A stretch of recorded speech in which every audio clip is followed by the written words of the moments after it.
Tomato रसम करण्यासाठी मी tomato अर्धा अर्धा कट करून घातला आहे, कारण अर्धा कट केला की याच्यावरची स्किन काढायला इझी येते गार झाल्यानंतर, आणि शिजायला पण इझी होते. नंतर आपल्याला लागेल तेवढं पाणी घालता येते.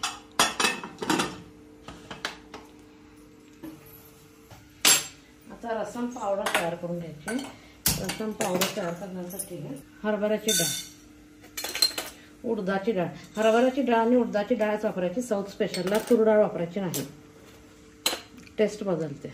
कडीलिंब, पहिल्यांदा डाळी घालायच्या म्हणजे डाळी थोड्या भाजायला वेळ करतात. त्याच्यानंतर धने आणि जिरे शेवटी घालायचं, कारण जिरे लगेच भाजले जातात. त्याच्यानंतर हे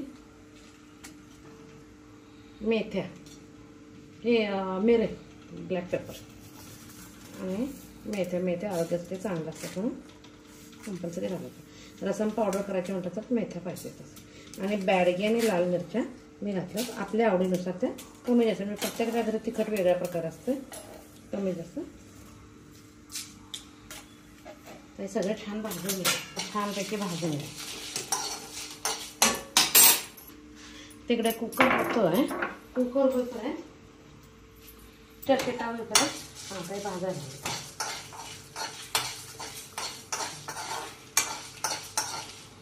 रसम पावडर खलबत्त्यात किंवा उकळात, जास्त असेल तर उकळात, माझा तोंडच आहे खलबत्त्यात पण.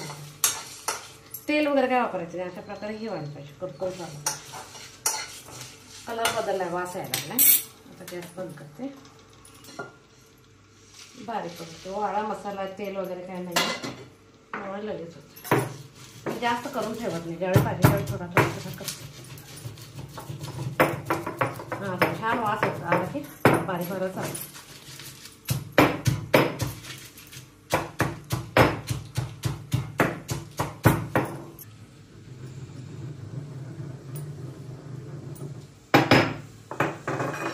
असा मसाला होतो, थोडासा कण्यासारखा होतो जाडा बराडा.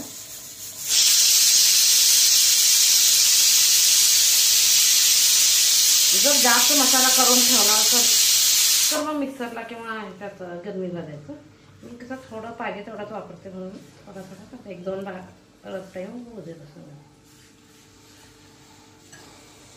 ह्याच्यात टोमॅटो रसममध्ये डाळ वगैरे घातली नसते शिजायला तुम्ही, आणि उडदाची डाळ आणि हरभऱ्याची डाळ त्याला थिकनेस येतो. मूग डाळ, तूर डाळ वापरायची नाही. आलं, लसूण, कोथिंबीर, कडीलिंब आणि खोबरं जर असं खिसून घातलं की लवकर पाहिजे. कुकर शिटा 2 शिटा झालं तर अजून झालं की बंद करतो.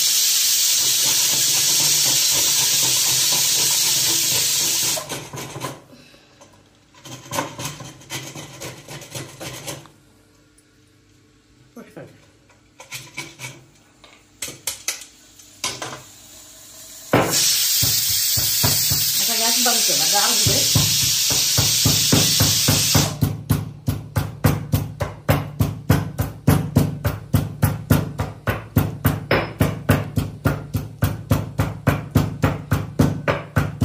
मसाला ह्याच्यातच कुठला त्यामुळे मसाल्याचा पण कलर द्यायला लागला.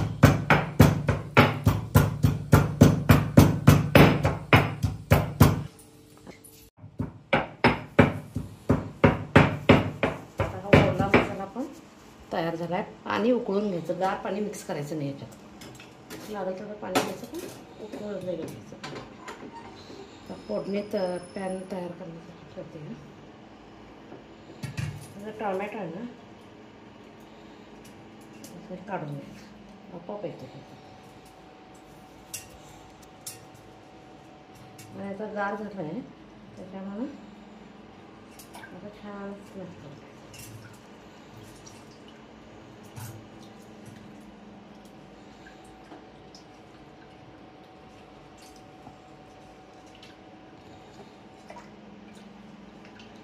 असं मी शक्यतो पातळच असतो, त्यामुळं त्याच्यात पाणी किती घातलं तरी चालतं. याला कॉर्नफ्लोअर किंवा डाळीचं पीठ वगैरे काही वापरायचं नाही, त्यामुळे असं पातळ असायला लागतं. आता तेल टाकूया, आणि टाकतो व्यवस्थित स्मॅश करून घेतलं की आरामात. गार पाणी घातलं की टेस्ट बदलते. लागेल तेवढं गरम पाणी.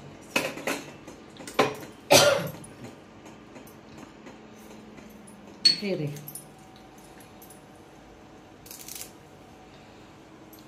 कढी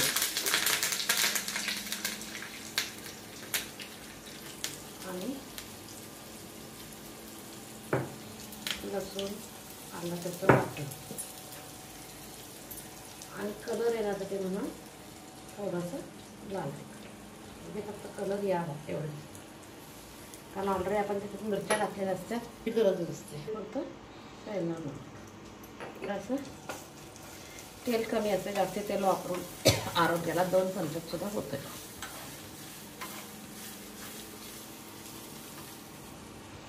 आता मीठ ते ह्याच्यात सगळं ऑलरेडी घातलेलं आहे. आता ह्याला छान उकळी येऊ द्यायची आणि हा मसाला घालून ठेवायचा.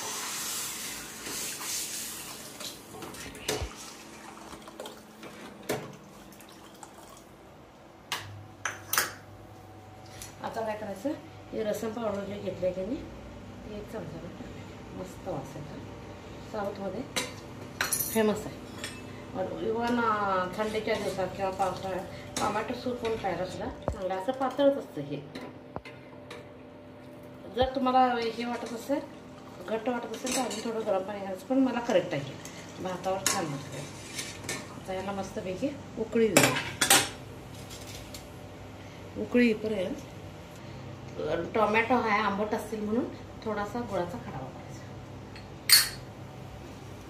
असं तयार झालं.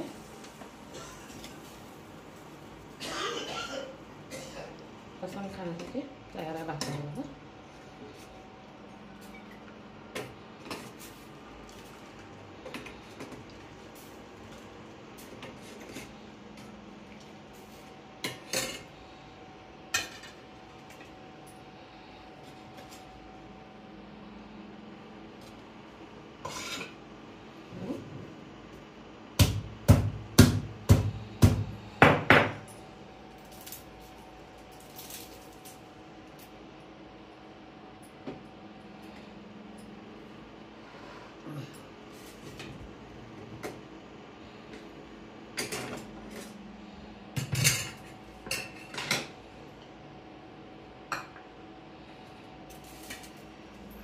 साऊथ स्पेशल रसम खाण्यासाठी तयार आहे. माझी रेसिपी आवडली असेल तर लाईक शेअर करा.